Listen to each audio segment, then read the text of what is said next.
Anya had never seen so many tall buildings in her life. They stretched up toward the sky like giant stone trees, blocking out the sun she was used to feeling on her face every morning. The noise was incredible too. Cars honking, people shouting, music playing from every direction. Back home in the Amazon forest, the loudest sounds were birds singing and the river flowing over rocks. She pressed her face against the airplane window as they landed in Sao Paulo. Everything looked gray and brown instead of the endless green. She knew. Her stomach felt tight with worry. What was she doing here? This place looked nothing like home. Dr. Santos had been kind to her family when he visited their village 3 years ago. He was different from other outsiders who came to study their people. He actually listened when the elders spoke. He learned some words in their language. He respected their ways. When he offered to bring Anya to the big city for a special program. At the university, her grandmother said it was a good chance to learn about the outside world. You can be a bridge between our people and theirs, her grandmother had said, touching Anya's cheek gently. But never forget who you are, now. Walking through the airport with Dr. Santos, Anya felt like she was on another planet. Everyone was. Covered in so many clothes even though it was warm. Long pants, shirts with sleeves, shoes that covered their whole feet. In her village, people wore light clothing, sometimes just enough to cover what needed covering. It made sense in the hot, humid forest. The family Dr. Santos was taking her to live with seemed nice enough. Elena was a teacher with kind eyes and a warm smile. Her husband Pedro worked at a bank and spoke very softly. They had 2 children.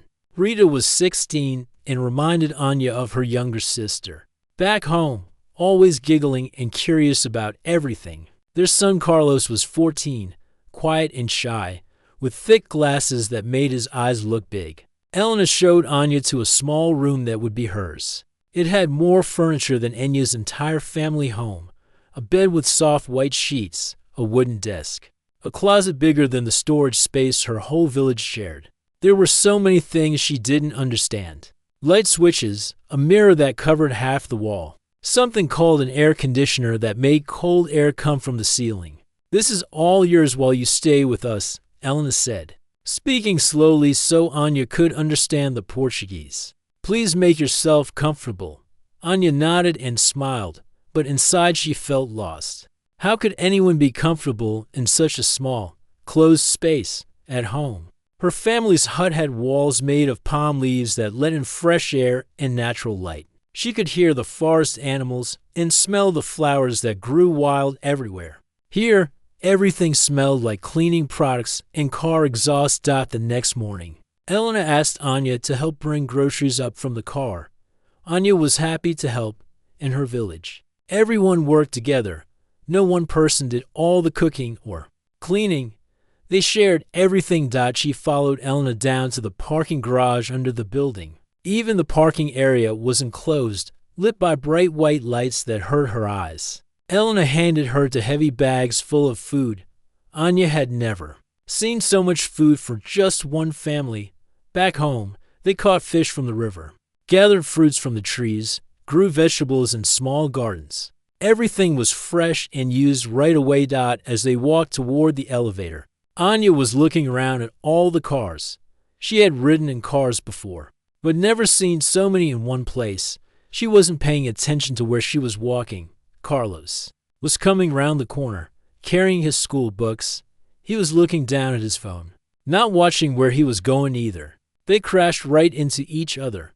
The grocery bags flew out of Anya's hands. Apples rolled across the concrete floor. A jar of something broke, making a loud crashing sound and spreading glass everywhere. Carlos dropped his books and they scattered around his feet. Oh no, Anya said in Portuguese, then switched to her own language because she was upset. I'm so sorry. I'm so sorry. Carlos looked shocked and a little scared. He bent down to pick up his books, mumbling that it was okay. That accidents happen. But for Anya, this wasn't just okay. In her culture, when you hurt someone or caused them trouble, you had to show how truly sorry you were. Words alone weren't enough. You had to make yourself humble. You had to show that you were willing to give up your pride to make things right. Without Thinking, she reached for the bottom of her shirt and started pulling it up over her head. This was how her people showed deep regret and asked for forgiveness. By making themselves vulnerable, by showing they had nothing to hide, by proving their apology was real and heartfelt. "I am so sorry," she said again, her voice shaking with emotion. "Please forgive me. I didn't mean to hurt you or make trouble." Carlos's eyes went wide behind his glasses. His mouth fell open. Elena, who had been checking to see if anything else was broken, looked up and gasped. Her face turned red. "Anya, no, no, no," Elena said quickly, rushing over and gently pushing Anya's shirt back down. "You don't need to do that here. That's not how we don't." Carlos grabbed his books and ran toward the elevator, his face bright red with embarrassment. Anya stood there confused and hurt. Why was Elena stopping her? Why did Carlos run away? She was trying to show respect, trying to apologize properly. In her village, when someone made this gesture, the other person would understand the depth of their regret and forgiveness would follow naturally.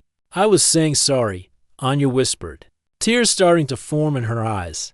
"I was showing him I'm really, really sorry." Elena's expression softened when she saw how upset Anya was. She put a gentle hand on Anya's shoulder. "I know you were trying to apologize, sweetheart," Elena said softly. "But here, in the city, we say sorry with words. Taking off clothes means something very different here. It would make people uncomfortable." Anya felt her cheeks burn with shame. She had done something wrong, but she didn't understand what.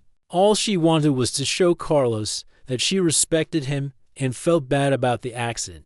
Now he probably thought she was crazy or rude. They cleaned up the broken glass and spilled food in silence. Elena tried to make conversation, asking Anya about her village and her family, but Anya could barely speak. She felt like everything she knew about being a good person, about showing respect and kindness, was wrong in this strange place.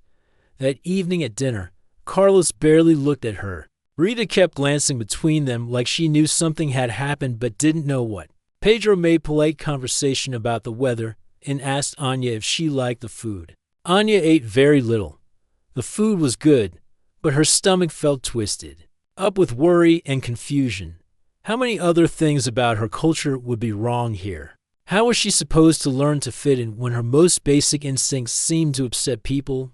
Later, alone in her room, she looked out the small window at the city lights stretching in every direction. Somewhere out there, past all those buildings and cars and busy people, was her forest home where everything made sense, where she knew exactly how to behave, exactly what was expected of her, exactly how to show love and respect to others. She touched the small wooden charm her grandmother had given her before she left. It was carved from a piece of the great cecropia, tree that grew in the center of their village.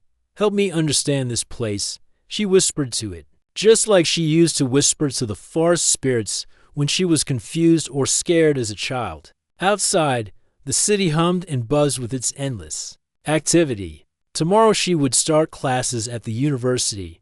Tomorrow she would have to face more people, more situations where she might do the wrong thing without knowing it. Anya pulled the soft blankets up to her chin and closed her eyes, trying to imagine she could hear the familiar sounds of home instead of the strange noises of the city that never seemed to sleep. The next few days at Elena's house felt like walking on thin ice. Anya could feel the tension every time she entered a room. Carlos would quickly look away whenever she appeared. Rita whispered with her friends more than usual, and Anya was sure they were talking about her. Even Pedro seemed uncomfortable, clearing his throat awkwardly when she joined them for meals. Elena tried her best to act normal, but Anya could see the worry in her eyes. She would start to say something, then stop herself, as if she was afraid of making things worse. The whole family was being polite, but it felt forced, like they were all walking around a sleeping tiger, afraid to wake it up. Anya spent most of her time in her room, staring out the window at the busy street below. She watched people hurrying past with their briefcases and shopping bags, all of them seeming to know exactly where they belonged and what they were supposed to do. She felt like an alien who had crash-landed on the wrong planet. When Dr. Santos called to check on her, she wanted to tell him everything. She wanted to explain how confused and alone she felt, how every instinct she had seemed to be wrong in this place. But when she heard his cheerful voice asking how she was settling in, she just said everything was fine. She didn't want to disappoint him or make him think bringing her here was a mistake. The university was even more overwhelming than the house. The building was enormous. With long hallways that echoed with footsteps and voices, students rushed past carrying thick books and laptops, everyone seeming to know exactly where they were going. Anya clutched her simple notebook and felt smaller with each step. Her first class was Introduction to Anthropology. Dr. Oliveira was a woman in her 50s with short gray hair and kind eyes behind wire-rimmed glasses. She spoke clearly and slowly, which Anya appreciated, but the subject matter was confusing. They were studying different cultures, but everything Dr. Oliveira described sounded so academic, so distant from the real experience of living in a culture different from everyone else's. Anya sat in the back row, trying to follow along. The other students took notes on their laptops, typing quickly while Dr. Oliveira talked about cultural relativism and social norms. Anya wrote everything down by hand, her handwriting looking childish compared to the neat printed words on everyone else's screens. The professor was explaining something about how different societies have different ways of expressing respect and hierarchy. She was giving examples from various indigenous communities around the world. Anya's heart started beating faster. This was about people like her. But Dr. Oliveira was talking about them like they were specimens in a museum, not real people with real feelings. Without thinking, Anya raised her hand. Dr. Oliveira paused mid-sentence and looked at her with surprise. Most students didn't interrupt during lectures. Yes, Dr. Oliveira said, waiting. Anya stood up, the way her grandmother had taught her to do when addressing elders or important people. In her village, you never spoke to someone older while sitting down. It was disrespectful. Professor, I think there is something you don't understand about my people, she began, her voice shaking slightly. When we show respect, it is not just about hierarchy. It comes from the heart. It is about making yourself humble so the other person knows your feelings are real. As she spoke, she could feel her emotions building. She thought about the incident with Carlos, about how misunderstood she felt, about how lonely it was too. Have your most sincere gestures seen as wrong or inappropriate? When someone from my village wants to apologize deeply, to show they are truly sorry, they make themselves vulnerable, she continued, her voice growing stronger. They show that they have nothing to hide, that their regret is complete. Without realizing what she was doing, Anya began to lift the bottom of her shirt, just as she had done with Carlos. It was an automatic response to the emotion she was feeling, the need to show how sincere she was about helping people understand her culture. The classroom went dead silent. Some students gasped. Others stared with wide eyes. A few people started to giggle nervously, not knowing how else to react to such an unexpected situation. Dr. Oliveira's face went pale, then red. She stepped forward quickly, holding up her hands. Miss Anya, please, she said firmly but gently. That's not necessary. Please sit down. But Anya was already pulling her shirt back down, her face burning with embarrassment and confusion. She had done it again. She had tried to show respect and sincerity, and instead she had created another awkward, uncomfortable moment. The other students were whispering to each other now, some pointing at her, others avoiding looking at her altogether. Anya felt like she was going to be sick. Her hands were shaking and her vision was getting blurry with tears. I was just trying to explain, she whispered.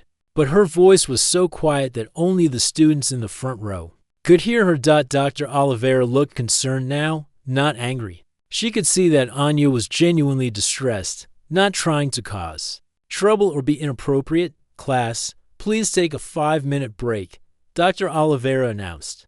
Miss Anya, could you step outside with me for a moment?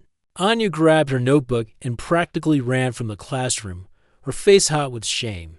She could hear the buzz of conversation starting up behind her as soon as she left. She knew they were all talking about her, probably thinking she was crazy or rude or worse. In the hallway, Dr. Oliveira closed the classroom door behind them and gestured for Anya to sit on a bench near the windows. Anya slumped down, her head in her hands, trying not to cry. "I'm sorry," she said, her voice muffled by her hands. "I'm so sorry. I was just trying to help people understand.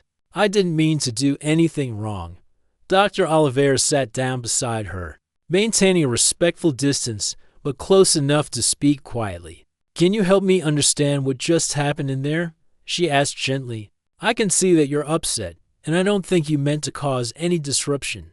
Anya looked up, tears streaming down her cheeks. How could she explain that everything she knew about showing respect and sincerity seemed to be wrong in this world? How could she make anyone understand that what looked inappropriate to them was actually the most respectful thing she knew how to do?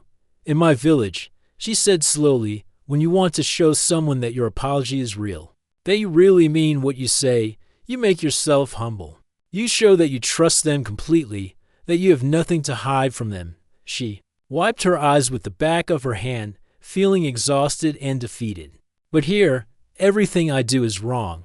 When I try to show respect, people get uncomfortable. When I try to apologize properly, people run away from me. I don't understand how to be a good person." In this place, Dr. Oliveira's expression softened with understanding.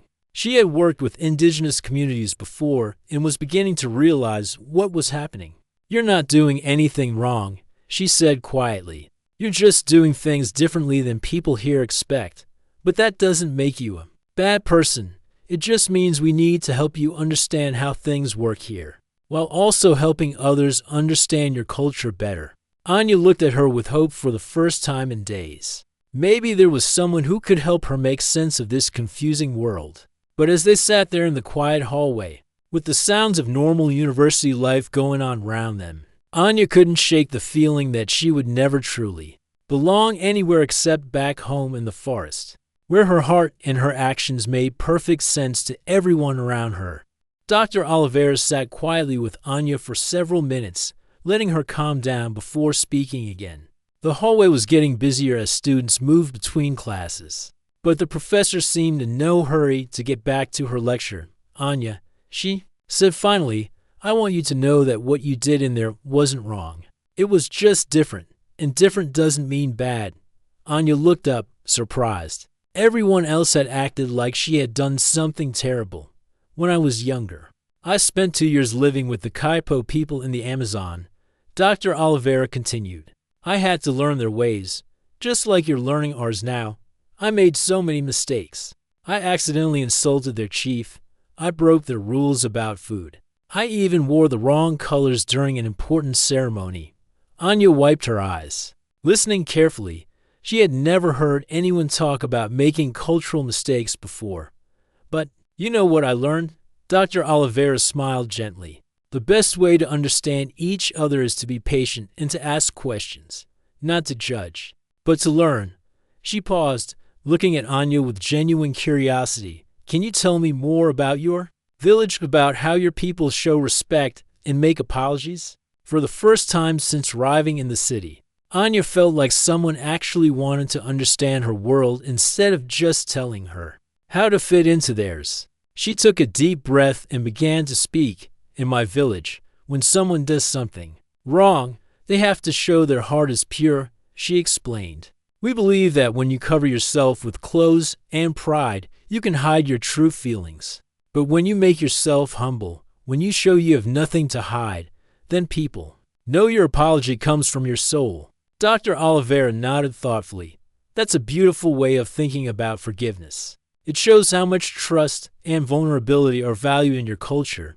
"Yes," Anya said, feeling excited that someone finally understood. "Trust is everything. When someone trusts you enough to be completely honest, you must honor that trust with forgiveness." "But here in the city," Dr. Oliveira said carefully, "people show vulnerability in different ways. Usually through words, through the tone of their voice, through their facial expressions. Taking off clothes has different meanings here.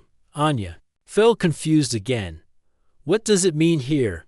Dr. Oliveira thought for a moment, choosing her words carefully. Here, removing clothing is usually something very private, something people only do with family or very close friends. When someone does it in public, people might think they're trying to get attention in an inappropriate way, or that they're not thinking clearly. This made no sense to Anya. But how can you show your true self if you're always covered up? How do people know when you're being honest? That's a really good question, Dr. Oliveira said.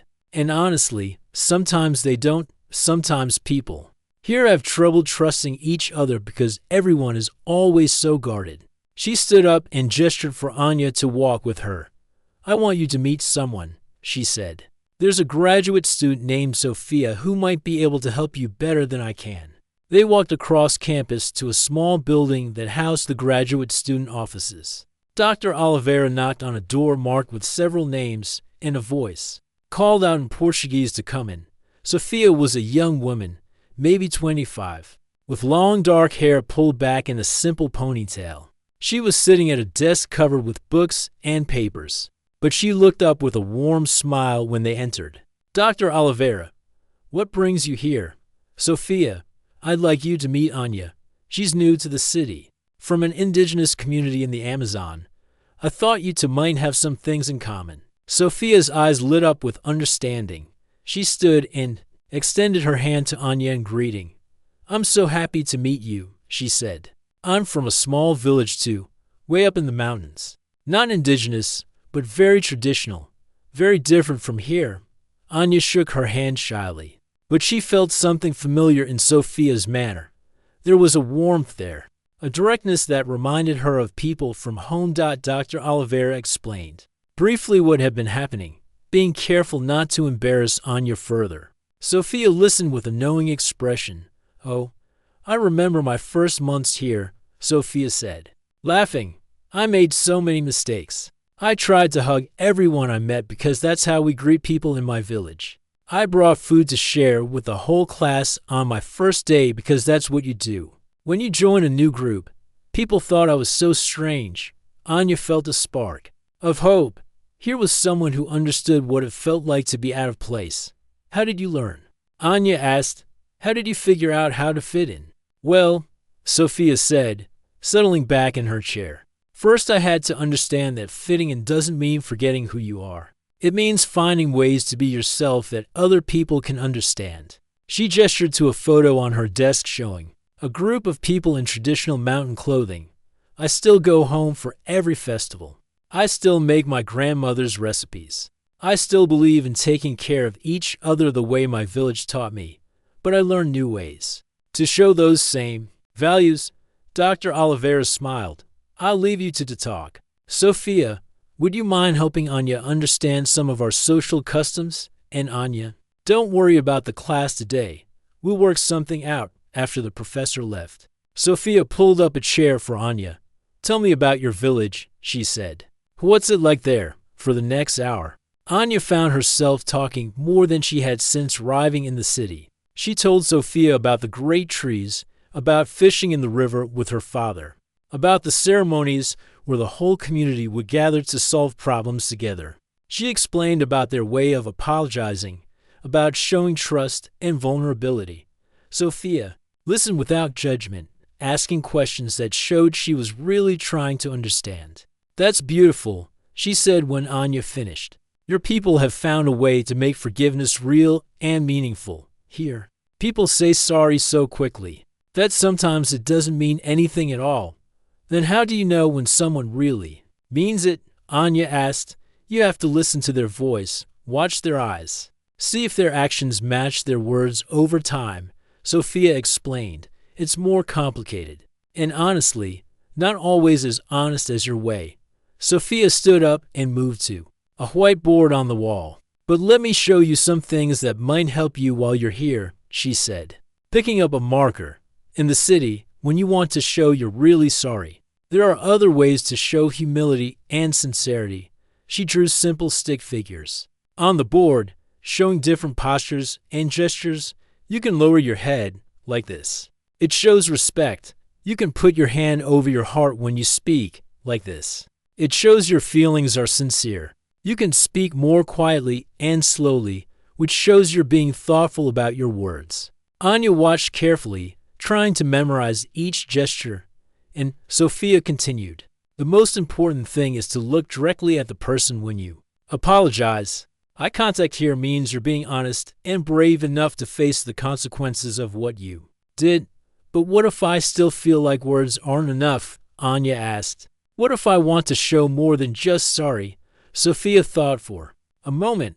Then you can offer to do something to make up for your mistake. You can ask how you can help fix the problem.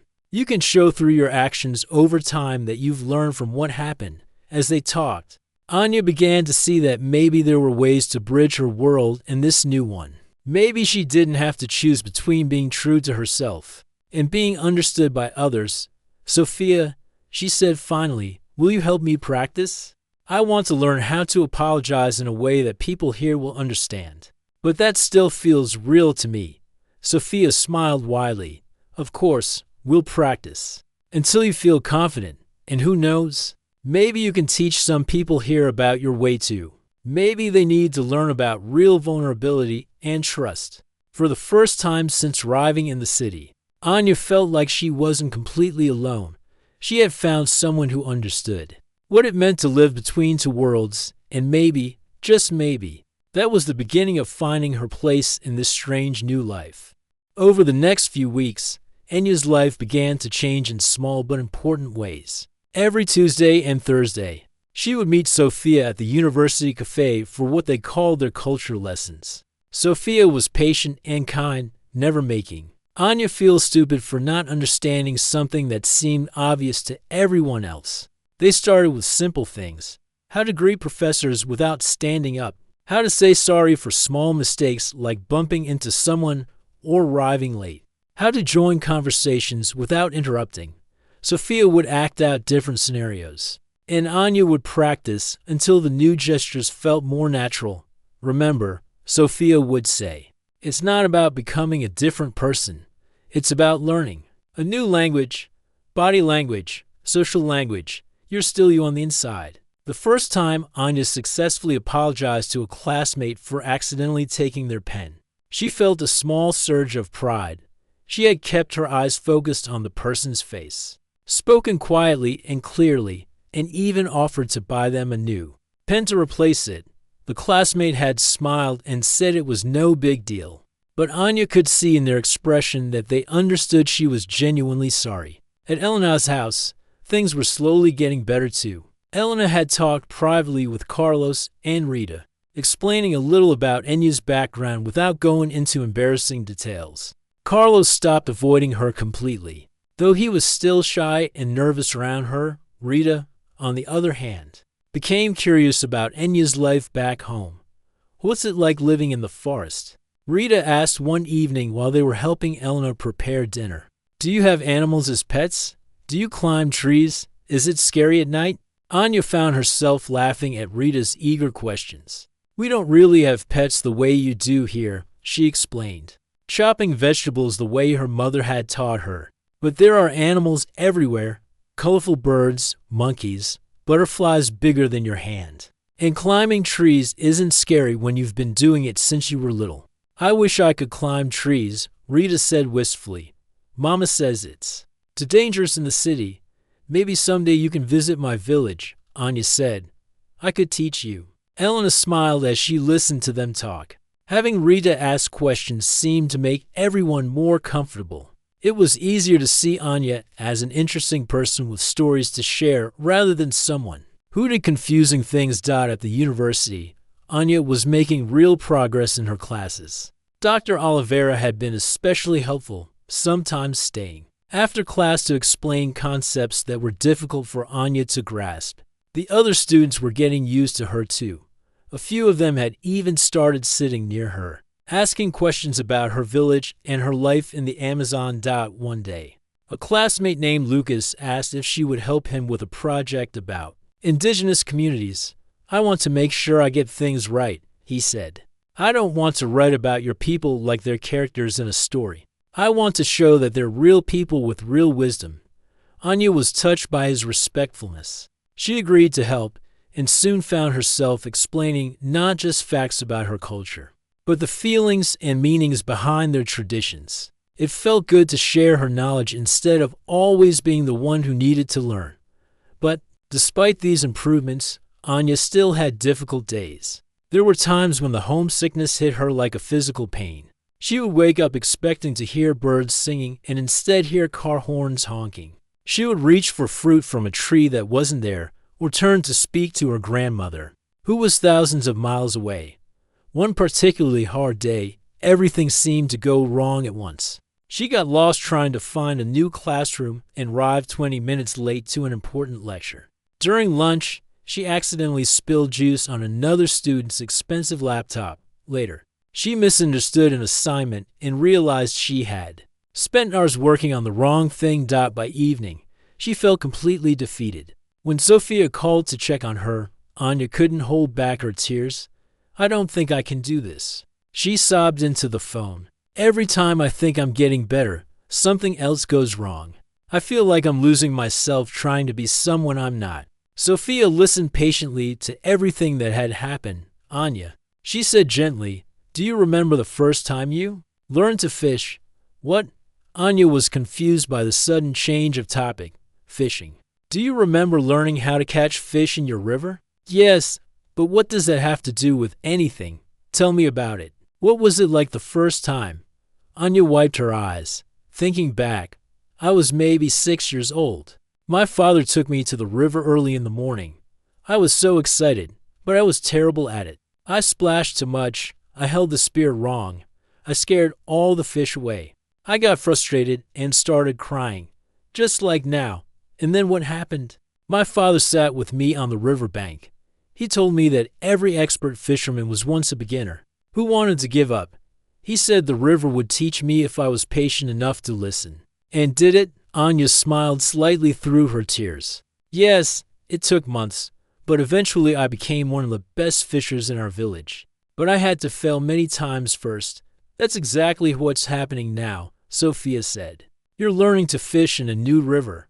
The water looks different. The fish behave differently, but you're still the same strong, smart person who learned to master her home river." After hanging up the phone, Anya sat in her room looking at the photos from home that she kept on her desk. Her grandmother's wise face looked back at her from one of them. She could almost hear her grandmother's voice saying what she always said when Anya faced challenges. "Strength doesn't come from never falling down. It comes from getting back up every time you fall." The next morning, Anya went to her first class with a different attitude. When she made a small mistake during a group discussion, she didn't panic. She simply said, "Excuse me, let me try that again," and continued. When she didn't understand something the professor said, she raised her hand and asked for clarification instead of sitting in confused silence. At lunch, she joined a group of classmates instead of sitting alone. They were discussing their weekend plans, and Anya found herself sharing stories about the festivals her village held to celebrate the full moon. The other students listened with genuine interest. "That sounds amazing," said a girl named Lucia. "I've never experienced anything like that. The closest thing we have here is maybe New Year's Eve. But it's not the same.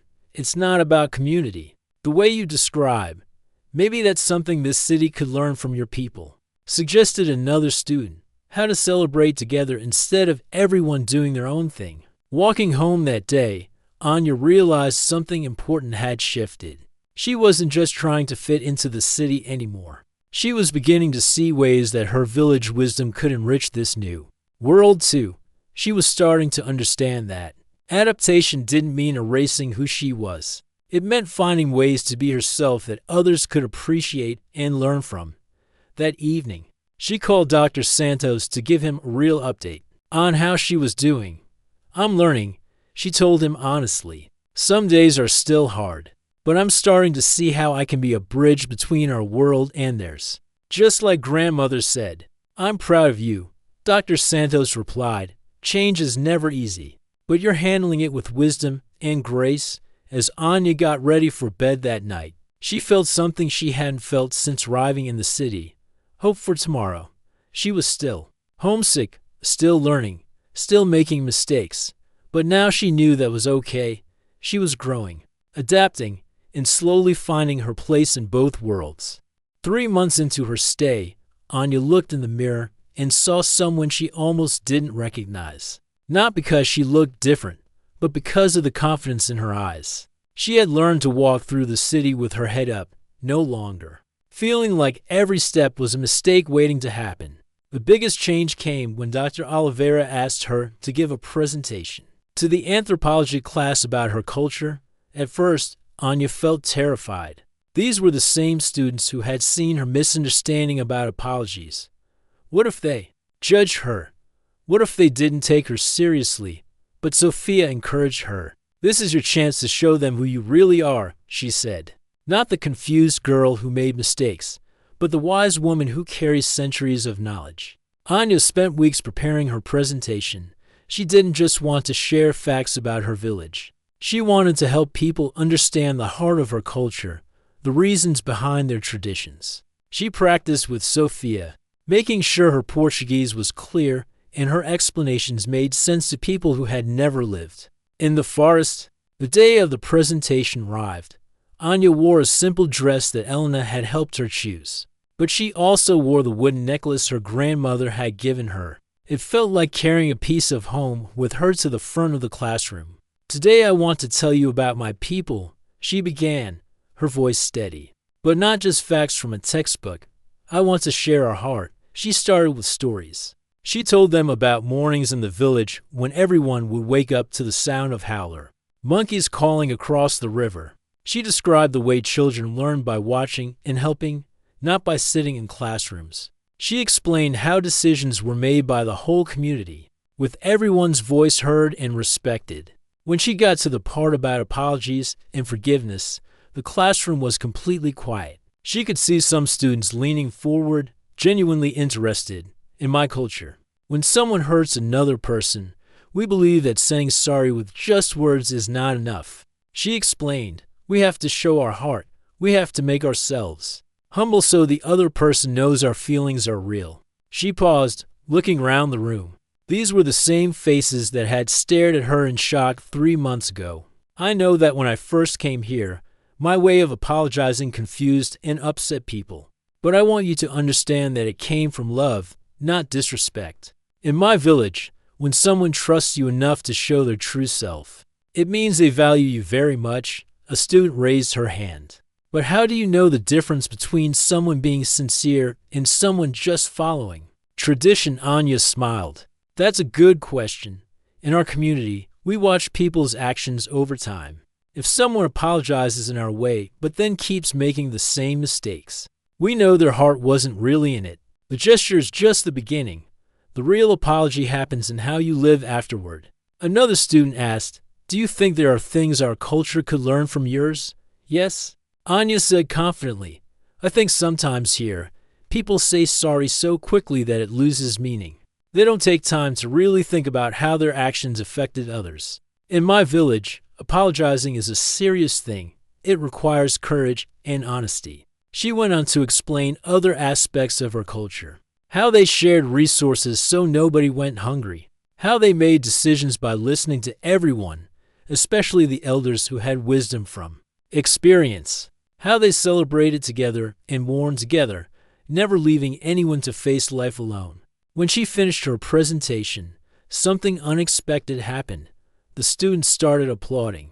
Not just polite classroom clapping, but real appreciation. Several people raised their hands with more questions. Lucas, the student she had helped with his project, spoke up.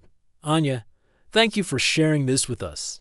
I never understood before that what you did that first day was actually a sign of respect. I'm sorry we misunderstood." Dr. Oliveira looked proud. "Class, this is exactly what anthropology should be about. Not just studying other cultures from the outside, but learning from the people who live them." After class, several students surrounded Anya, asking more questions and sharing their own thoughts. A girl named Fernanda said, "I wish my family had traditions like yours for dealing with problems. When my brother and I fight, we just avoid each other for days instead of really working it out. Maybe you could create new traditions, Anya suggested. Take the best parts of what you learned today and make them work for your family. Word about Anya's presentation spread around the university. Professors from other departments started inviting her to speak to their classes too. She found herself talking to psychology students about community mental health, 2 environmental science students about sustainable living, and 2 education students about different ways of learning. But the most meaningful moment came a few weeks later when she was walking across campus and saw Carlos from Elena's family. He was there visiting Rita, who was considering applying to the university next year. Carlos saw her and, instead of looking away like he used to, he walked over to her. "Anya," he said, his voice nervous but determined. "I wanted to say something to you." She stopped, wondering what was wrong.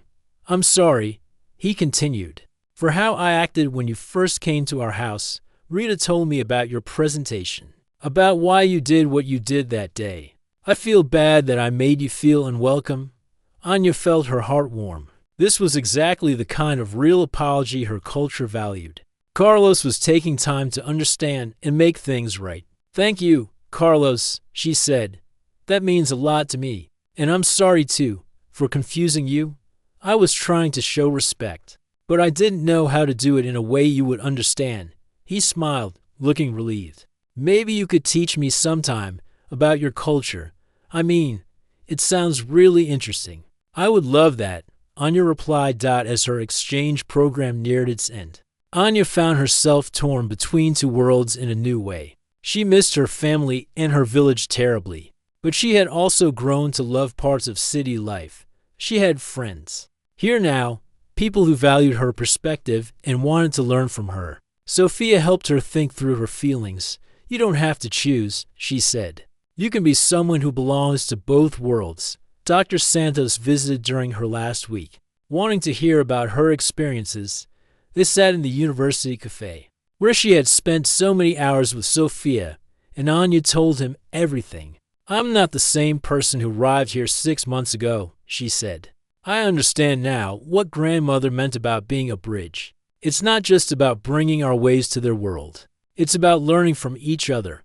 "What will you do when you go home, Dr. Santos asked.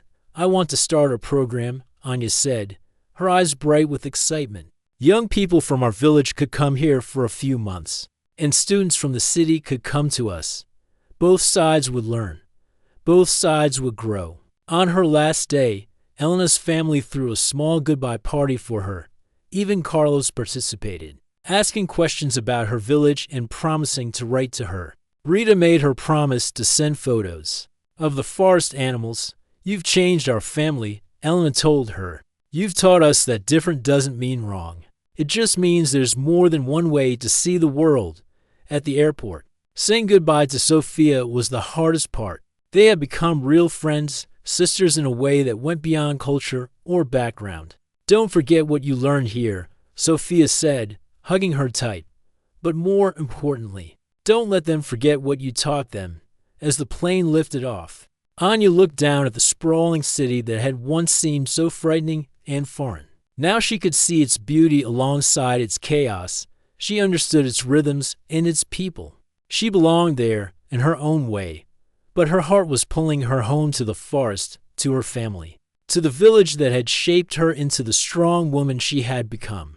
She was ready to share everything she had learned, to help her people understand the wider world while keeping their own wisdom alive. The airplane climbed higher, carrying her between 2 worlds that she now knew she would always love and belong to in different, but equally important ways. She was no longer lost between cultures. She had become the bridge her grandmother always knew she could be.